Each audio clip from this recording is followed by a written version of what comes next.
मुश्किल समय में धैर्य नहीं खोना चाहिए। एक बार एक व्यक्ति दिन भर मजदूरी करके पैसे कमाने के पश्चात अपने घर की तरफ जा रहा था। सर्दियों के दिन थे और शाम ढल चुकी थी। सर्दी से बचाव के लिए उसने चादर ओढ़ रखी थी।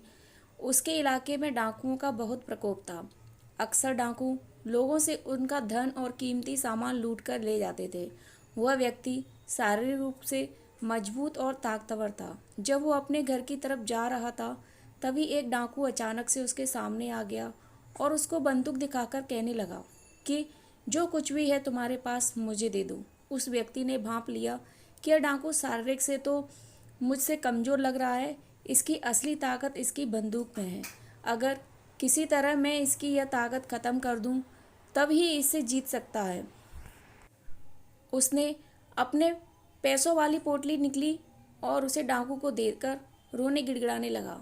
वह व्यक्ति डाकू से कहने लगा कि मेरी पत्नी बहुत झगड़ालू है, उसने मेरा जीना हराम कर रखा है। अगर मैं आज बिना पैसों के घर गया तो वह फिर से मुझसे झगड़ा करेगी कि मैंने जुए में पैसे हरा दिए होंगे या फिर किसी वेश्या को दे दिए होंगे। आप ऐसा करो कि मेरी टोपी में एक गोली मार दो ताकि मैं बता सकूं कि मेरे पैसे डाकू लूट कर ले गए हैं। डाकू उसकी बातों में आ गया और उसने टोपी में एक गोली मार दी। अब वो व्यक्ति कहने लगा कि घर परिवार को लगना चाहिए कि मुझ पर बहुत शक्तिशाली डाकू ने हमला किया था, इसलिए मेरे कोट में भी गोली मार दो।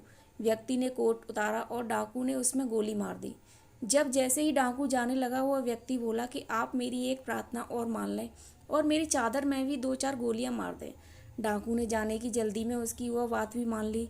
इस बार भी डाकू जैसे ही जाने के लिए मुड़ा, हुआ व्यक्ति फिर से बोल पड़ा, मेरी एक बात और मान लो। डाकू गुस्से से तमतमा उठा और कहने लगा कि अब बस करो, आगे तेरी पत्नी और परिवार के चक्कर में मेरी सारी गोलियां खत्म हो गई हैं।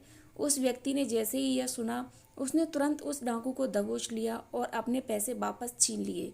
इस प्रकार उस व्यक्ति ने कठिन समय में धैर्य और संयम बनाए रखा और अपनी सूझबूझ से उस डाकू से अपने पैसे वापस हासिल कर लिए।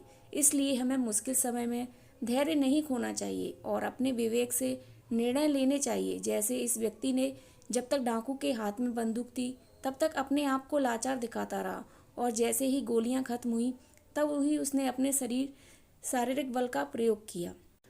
दोस्तों, आपको इस कहानी से ज़रूर कुछ ना कुछ सीख मिली होगी। हमें कमेंट कर ज़रूर बताइएगा।